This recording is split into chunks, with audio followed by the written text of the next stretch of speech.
si cambiamos nuestra manera de mirar, podemos descubrir cosas sorprendentes. Como por ejemplo, aunque no lo parezca, esto que veis detrás de mí es el rascacielos más alto de Barcelona. La fachada de Illa Diagonal mide 334 metros y está inspirada en el Rockefeller Center de Nueva York, pero su forma es la de un rascacielos tumbado. Es el Rockefeller Center visto de lado.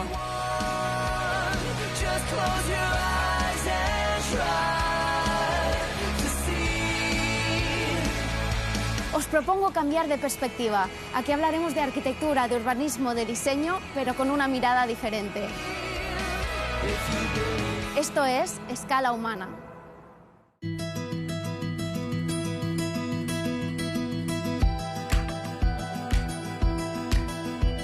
Es lo positivo, la fertilidad, la riqueza. Es la juventud y la frescura. Es el color de la naturaleza y de la ecología. Lo asociamos a todo lo sano. El verde es la vida en estado puro. Nos rodea, nos alivia, nos da calma y tranquilidad. Es el color que nuestro ojo percibe mejor y por eso el menos estresante para nuestro cerebro. El verde nos hace más felices. El verde es el color de la naturaleza, pero a menudo lo olvidamos. Olvidamos que la tierra es un bien finito, que hay que cuidarla. Y la contaminación o el cambio climático son pruebas de ello. En pocos años, el 70% de la población mundial vivirá en grandes ciudades. ¿Cómo podremos preservar la naturaleza en esas megalópolis? En Parque Jurásico, Spielberg nos recordaba que la vida siempre se abre camino. Si la dejamos, la vegetación aprovecha cualquier resquicio. Es pura vida. Pero si la ayudamos, mejor. Mucho mejor. Si no es verde, nuestro futuro será negro.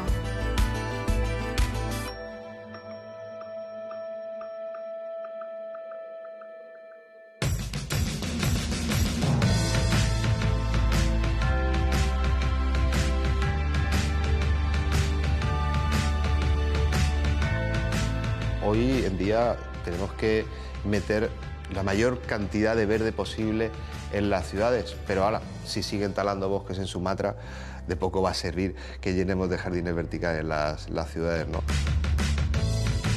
La ciudad con corazón verde es la gran obsesión de Ignacio Solano. Biólogo, apasionado de la flora y la fauna, ha investigado las selvas de medio mundo. Y de vuelta a la civilización, aplica todo lo aprendido en la jungla al entorno urbano. ¿Cuánto se cree que estamos sobre este planeta? 450.000 años. Hay teorías que dicen que mucho más. Hemos vivido siempre ligados al verde. El tema de vincularnos del verde viene desde la revolución industrial, que es muy poquito históricamente hablando. En ese ecosistema humano en el que vivimos, el verde lo hemos dejado de lado y ya has visto dónde hemos ido a parar, ¿no? Nos hemos desconectado demasiado de la naturaleza. ¿Qué nos ha pasado? Bueno, ya ves, océanos de plástico, el fracking, Donald Trump. ¿Qué nos ha pasado? Qué buena pregunta, ¿no? ¿Qué nos ha pasado? El dinero, la economía, la globalización. ¿Por qué es importante recuperar el verde en las ciudades? Bueno, pues por una cuestión principalmente espiritual y luego de calidad de vida. Tenemos un vacío enorme. O sea, nos vamos a comprar a los centros comerciales porque no salimos al campo, porque el campo nos pilla muy lejos, ¿no? Y tenemos que llenar nuestros huecos consumiendo, puesto que ya no podemos pasar tiempo recolectando, ¿no? Y esa recolección se ha convertido en la compra y esa caza se ha convertido en el consumo excesivo, ¿no? Entonces, pues bueno, ya que no podemos, considero que el verde es necesario. Claro, en las ciudades tenemos un gran problema de espacio. ¿Cómo se soluciona cuando quieres integrar el verde? Bueno, pues una de las soluciones es el jardín vertical o la cubierta jardinada, habilitar espacios no usados, paredes muertas, prejuicios emocionales, grises, ¿no? Entonces, el jardín vertical sí es cierto que es más caro que el jardín tradicional porque lleva implícita una tecnología más compleja y lleva un alto número de plantas y un alto número de especies, pero más caro es el terreno horizontal, ¿no? Desde el punto de vista de la arquitectura. Entonces es una manera de hacer verdaderamente paredes colgantes, como en los jardines de Babilonia. Esto tampoco es algo que hayamos inventado nosotros. Sí es cierto que tienen una tecnología más compleja y superior en este aspecto, pero básicamente es eso, es habilitar espacios no usados.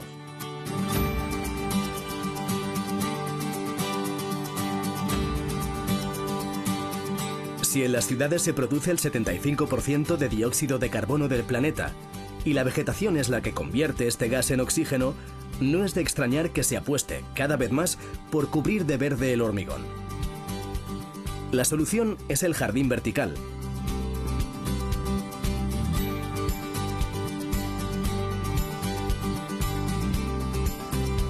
El primero que se instaló en España fue el de la sede de la obra social de la Caixa en Madrid. En 460 metros cuadrados de pared conviven 15.000 plantas de 250 especies diferentes. Posiblemente sea el más conocido de la capital, pero no es el único.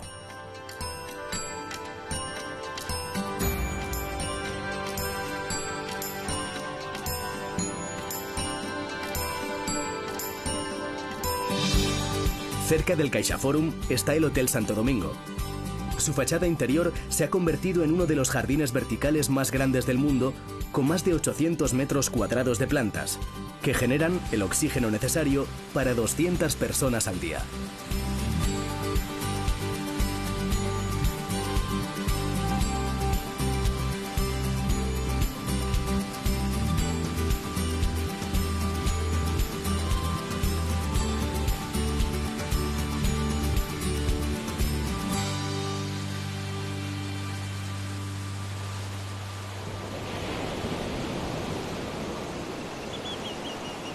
Recuerdo que desde mi dormitorio tenía una vista espectacular hasta el mar, cenas comunitarias en el jardín social que bajábamos los vecinos.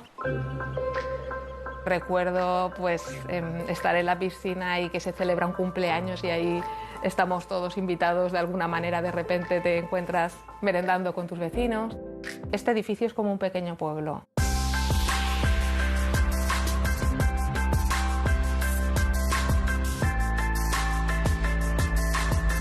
Paz Cortés se crió en este edificio, el primero que albergó un bosque vertical en España. En Valencia lo conocen como el Espai Verd. Está situado en pleno barrio de Benimaclet, a caballo entre la ciudad y la huerta valenciana. Espai Verd es una de las utopías más fascinantes y desconocidas del país. Una utopía que se hizo realidad hace casi 30 años. Es un edificio muy monumental y por otra parte es un edificio, digamos, que fomenta, digamos, la casa particular porque son como chalets uno encima de otro, como los adosados en altura.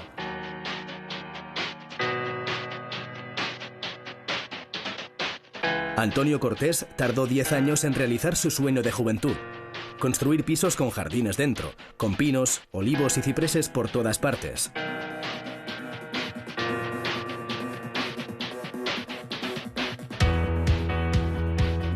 Para algunos fue un visionario, un adelantado a su tiempo. Pero en aquella época, a finales de los 80, sus ideas parecían un delirio.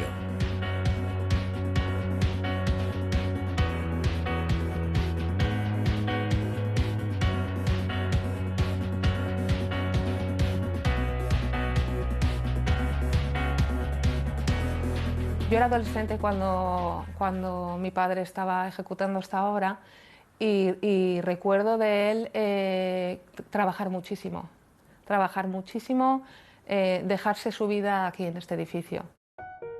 Muchas veces he sentido que él se sentía incomprendido, a lo mejor en el ámbito académico, porque pues eso, es un edificio que está fuera de esquemas, entonces desde el punto de vista estrictamente purista, funcional, es difícil de comprender cuando no lo has vivido, cuando lo miras desde fuera.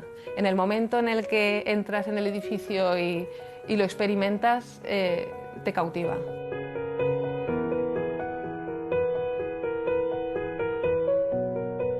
Las convicciones religiosas de Antonio Cortés le llevaron a construir un edificio de viviendas con alma. Hay quien considera Speyberg una especie de catedral contemporánea donde la calidad de vida se asoma por todas partes. Donde el verde de la naturaleza lo abraza todo y el sol llega a todas las viviendas. Este edificio es como un oasis en la ciudad. Y incluso pues eso, como la jungla, ¿no? Como la selva, es la convivencia con el verde en el ámbito doméstico, pero también pues en el jardín central, el espacio comunitario. Eso es una constante, ¿no? En la vivencia en este edificio.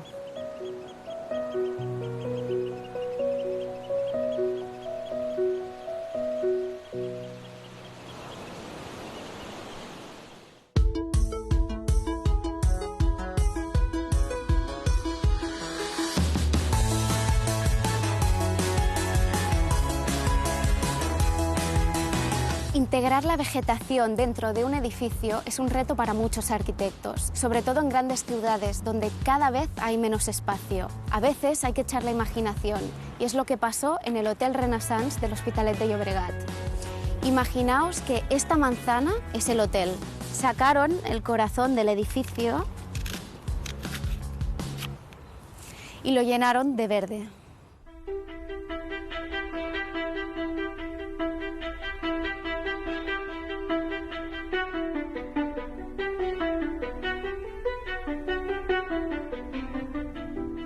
Antes de decidir qué plantas formarían parte del jardín interior, se estudiaron las condiciones de temperatura, lluvia y viento de la ciudad. La conclusión fue que la base debería ser la palmera.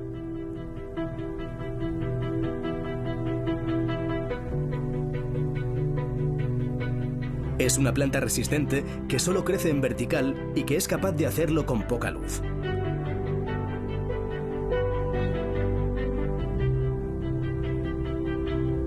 Se plantaron 300 palmeras de 10 tipos diferentes que consiguen crear un pequeño microclima.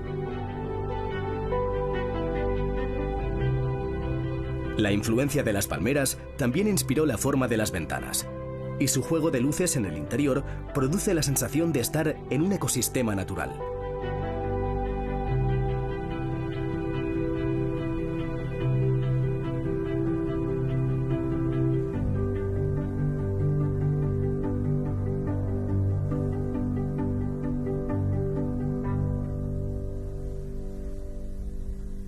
¿En qué consiste un ecosistema vertical y cómo se diseña?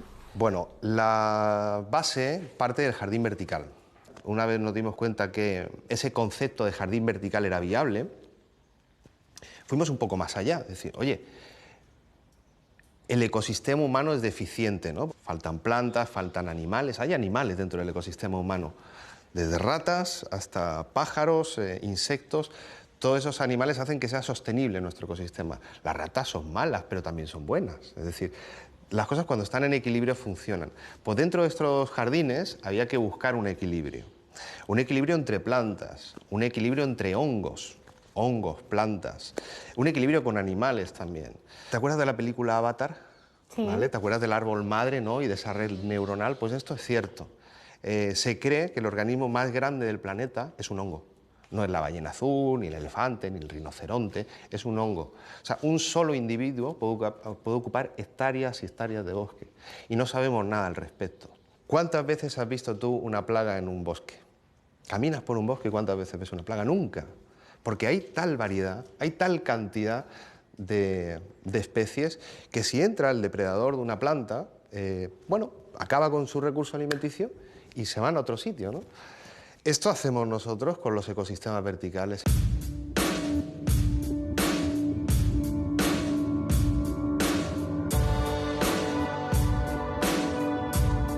A nivel internacional, la referencia verde de la arquitectura es Stefano Boeri y sus bosques verticales.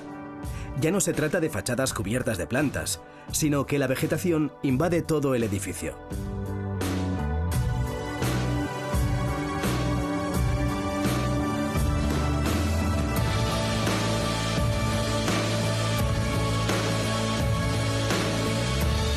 El Bosco Verticale de Milán es una prueba más de que lo verde va más allá de la estética. Casi 800 árboles, 11.000 plantas perennes y 5.000 arbustos invaden el edificio. El resultado es el equivalente a una superficie de 2 hectáreas de bosque y vegetación. Una pantalla vegetal que genera un microclima reduce el gasto energético y la contaminación. Un auténtico bosque urbano en un edificio que parece diseñado para los árboles más que para las personas. Una vez escuché que un edificio es como un barco, ¿no? Está muy bien que sea bonito, pero tiene que flotar. Primero hazlo flotar y luego ya lo decoraremos como quieras, ¿no? Correcto. Para ti, que sea sostenible, que incorpore el verde, es hacerlo flotar. Lo de sostenible... Bueno, lo verdaderamente sostenible sería no construir nada. Ya, ¿vale? no existir. No existir. O reciclar todo lo que hay. Hacer cosas nuevas con todos los espacios que tenemos no es muy sostenible, que digamos. Pero bueno, ya que no queda otra opción y hay que construir... sí hay que meter el verde, pero no solo meter el verde, sino que edificios que a partir que tengan un consumo determinado de agua, el agua ha de ser reciclada. Y todo este sistema, el sistema de riego, ¿cómo es el mantenimiento? ¿Es un sistema muy complejo o se podría llegar a instalar a cualquier tipo de edificio? A cualquier tipo de edificio. Se basa en la idea de que la interacción ha de ser la mínima, pero esto es como todo. Si yo quiero que esto funcione bien, mi inversión en equipo ha de ser la mayor posible, bueno, la menor, al principio. Es decir, cuanto más equipo me automaticen los procesos y los sistemas, menos mantenimiento va a tener. Cuanto más piense la selección de especies, menos mantenimiento va a tener. Sí, se pueden hacer jardines verticales con plantas del vivero debajo de tu casa, pero ¿qué valor tienen? ¿Alimentan a algún pájaro? ¿Sirven para que algunos polinizadores te funcionen? Vas a tener que estar echando fitosanitarios, por lo tanto, abeja que llega, abeja que palma. Tenemos un gravísimo problema con los polinizadores. La raza humana depende de ellos. Y seguimos fertilizando y seguimos matándolos. ¿Por qué no hacer santuarios para polinizadores en las azoteas? Eso ya lo están haciendo en Chicago. Están haciendo azoteas con flores, con praderas, para que los polinizadores vayan ahí. Tenemos que empezar con un paisajismo que sea coherente.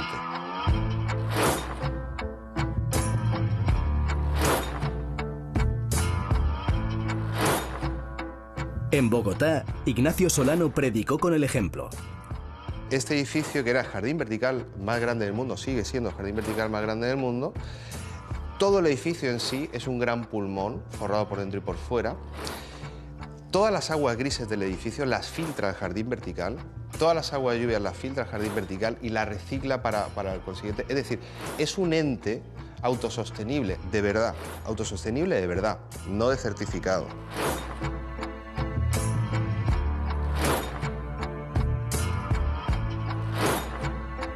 Detectamos que por la zona había un colibrí y mi amigo Román me dijo, oye, que esto es Amacilia tlaxcal, esto es un colibrí que está en lista roja en la zona del departamento de Cundinamarca, esto es una joya, esto tal.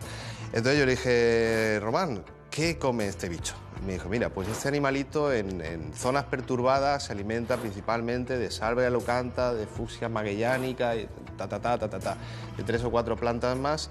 Algunas las teníamos nosotras ensayadas, otras tuvimos que ensayar, pusimos ingentes cantidades de lo que nos iba bien en el jardín y hoy en día tienes nubes de colibrís de Amacilia tlaxcal y han hecho colonias ahí, porque anidan, porque no hay fertilizante, porque no hay químicos.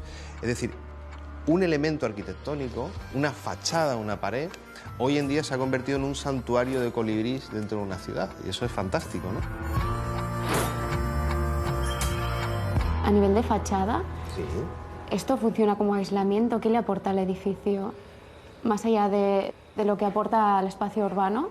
Una fachada de 60 metros cuadrados es capaz de procesar 40 toneladas de gases al año. Es muchísimo. Absorberlos. Absorber y procesar. Contaminación que habría en la Exactamente. calle. Estamos hablando que unos 15 kilos de metales pesados y unos 30 kilos de polvo aproximadamente. Eso con cualquier edificio a la regla de 3, es muchísimo. Sería aproximadamente un 30% o un 40% más de lo que filtraría una superficie ajardinada tradicionalmente.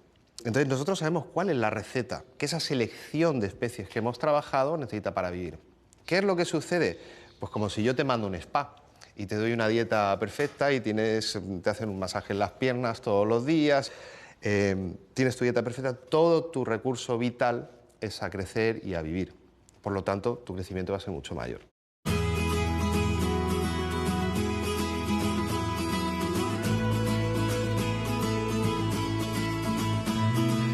Hasta hace pocos años, los jardines de las ciudades estaban cerrados y aislados unos de otros. Hoy en día, el criterio es otro. Se están conectando los parques a través de los llamados corredores verdes. A veces, estos corredores se diseñan en los ríos, aprovechando su propio cauce. En Valencia, por ejemplo, desviaron el Turia para evitar más inundaciones y convirtieron el antiguo cauce del río en el parque urbano más grande de España.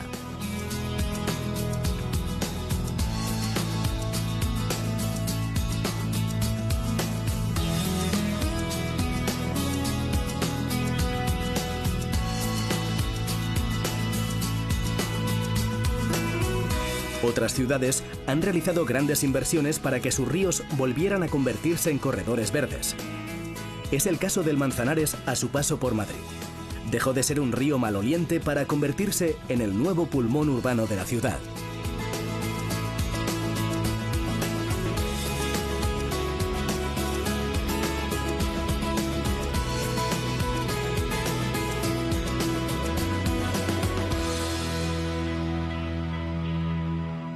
Nadie miraba al río y no se miraba porque es que simplemente no había nada que ver.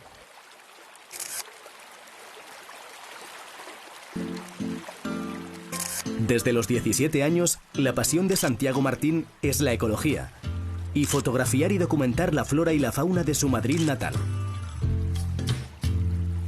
En enero de 2016, Ecologistas en Acción presentó una propuesta sencilla pero radical al Ayuntamiento de Madrid: dejar correr el cauce del Manzanares libremente.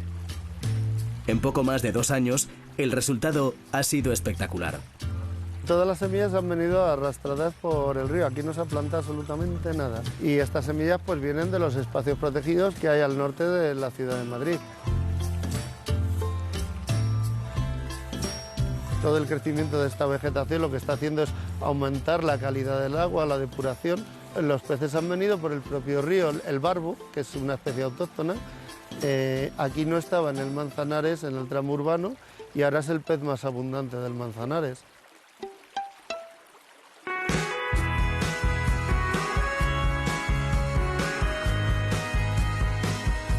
Ahora, 50 nuevas especies de aves recorren los más de 2.000 árboles autóctonos que han crecido espontáneamente.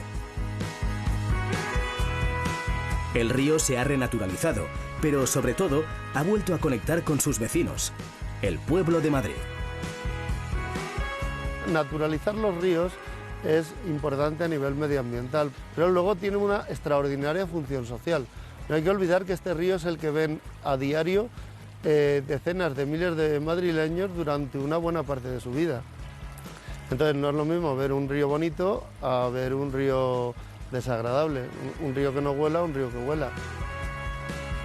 Ahora los madrileños ya disponemos de un río natural y no lo que había antes, que era se podría decir que era una sucesión de piscinas malolientes. Recuerdo una vecina que decía: hombre, es que ahora se ve el fondo, es que ahora se oye al río correr, que no se oía desde 1955. Dice, es que ahora se oyen los pajarillos. Ver cómo la vida se abre camino, ver cómo este río ha renacido de la nada y ver cómo van creciendo los árboles, los arbustos, cómo lo colonizan los peces. Pues es muy bonito ver cómo la naturaleza se abre camino y cómo solo levantando ligeramente la presión sobre la misma, pues tira para adelante. En cierto modo es un motivo de esperanza, ¿no?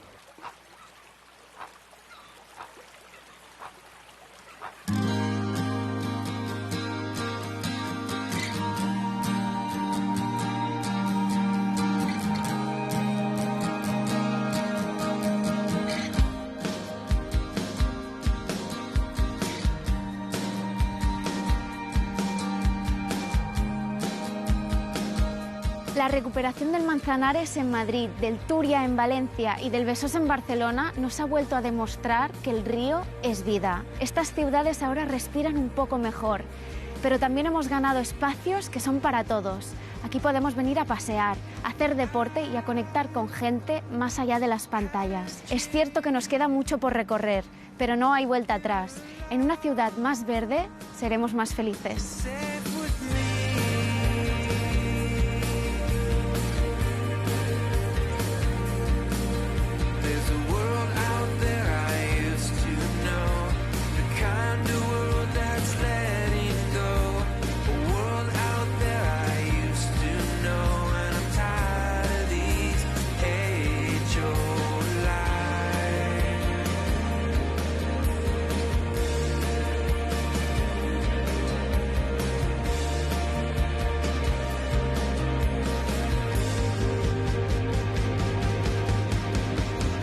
¿Todo esto nos podría ayudar a revertir el cambio climático?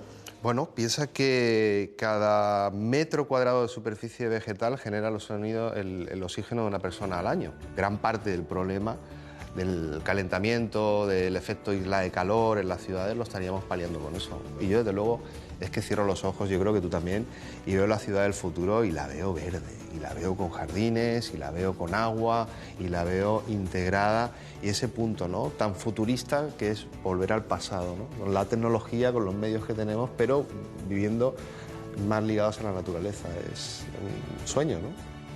Fantástico. ¿Crees que va a ser posible? Yo no lo voy a ver, pero ojalá.